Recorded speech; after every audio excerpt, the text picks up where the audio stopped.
तो सबसे पहला जो डिविजिबिलिटी रूल पढ़ेंगे हम वो 2 का पढ़ेंगे।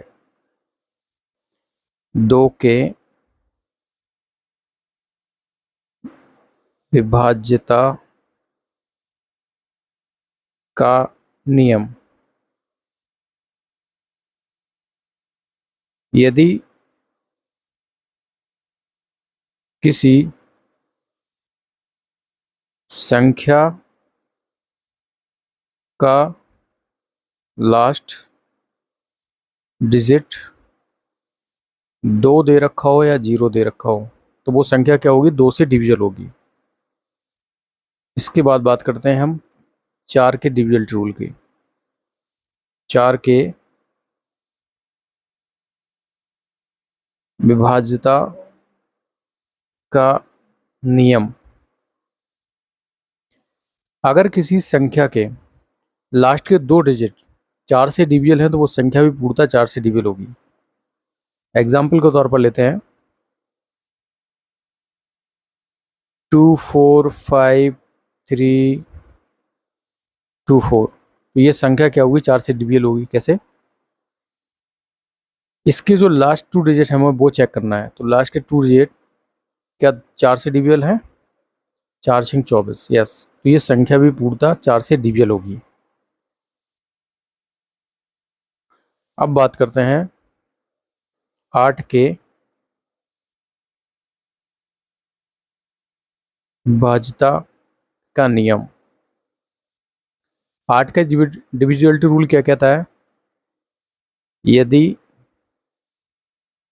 किसी संख्या के लास्ट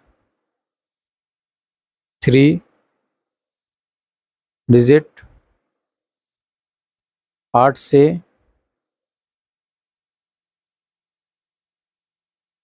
डिविजिबल हैं तो वो संख्या पूर्णतः 8 से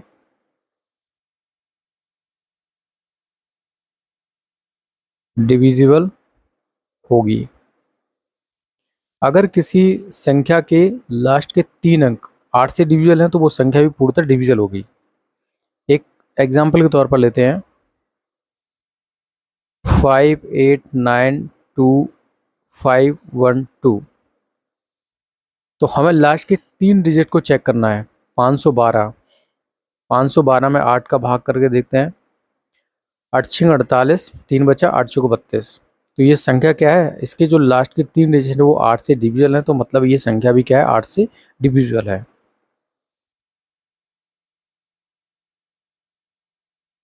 अब बात करते हैं 3 के विभाज्यता का नियम।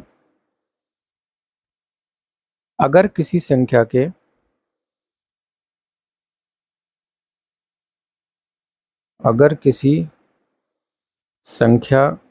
के अंकों का योग 3 से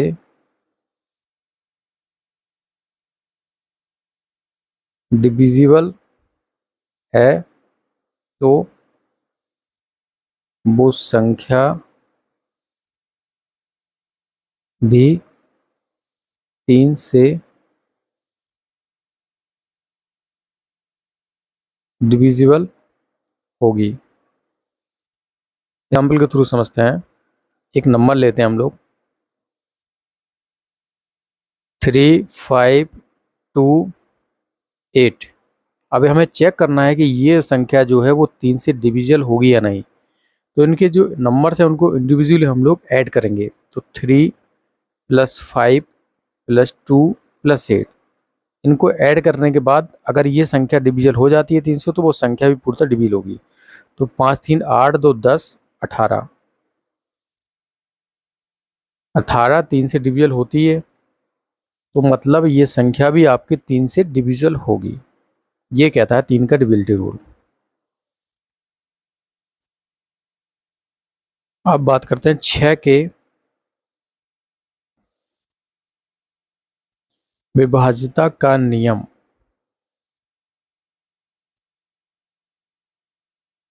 6 को प्राइम फैक्टर में तोड़ो, 2 मल्टीप्लाई बाई 3, मतलब यदि कोई संख्या 2 से भी डिविजिबल होगी और 3 से भी डिविजिबल होगी तो वो संख्या क्या है, पूर्णतः 6 से डिविजिबल होगी। अब 2 का नियम तो पता है कि लास्ट में 0 होना चाहिए, 2 होना चाहिए, और यहाँ पर 3 का डिविजिबिलिटी रूल क्या है, सभी अंकों का योग अगर 3 से डिविजिबल है तो वो संख्या भी पूर्णतः 3 से डिविजिबल होगी। तो ये कहता है 6 का विभाज्यता का नियम।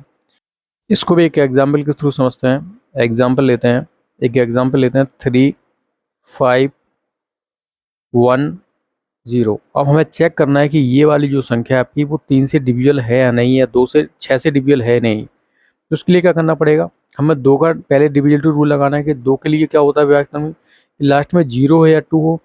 और 3 का डिविजिबिलिटी रूल क्या बोलता है, तो यहाँ पर देखो 0 दे रखा है तो मतलब ये 2 से डिविजिबल है। अब 3 का डिविजिबिलिटी रूल क्या है, इंडिविजुअल नंबर्स का सम अगर 3 से डिविजिबल है वो तो संख्या भी 3 से डिविजिबल होगी। तो 3 + 5 + 1 + 0 बराबर कितना हो जाएगा, 3, 5, 9। 9 डिविजिबल होगी 3 से, तो ये 2 से भी डिविजिबल है और 3 से भी डिविजिबल है, मतलब ये 6 से भी डिविजिबल होगी। ये है 6 का विभाज्यता का नियम। अब बात करते हैं 9 के विभाज्यता का नियम। इसके अनुसार क्या है, यदि किसी संख्या के यदि किसी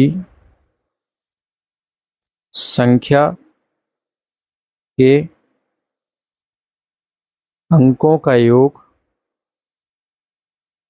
योग 9 से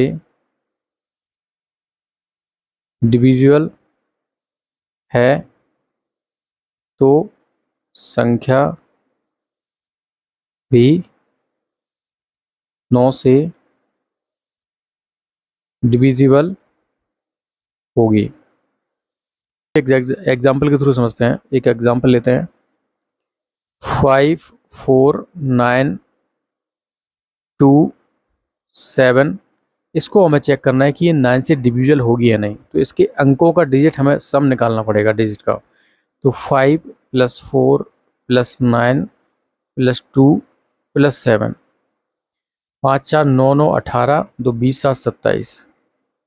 क्या ये 9 से डिविजिबल है, मतलब ये जो इसके डिजिट का जो सम है वो 9 से डिविजिबल है, तो ये संख्या भी पूर्णतः क्या होगी, 9 से डिविजिबल होगी।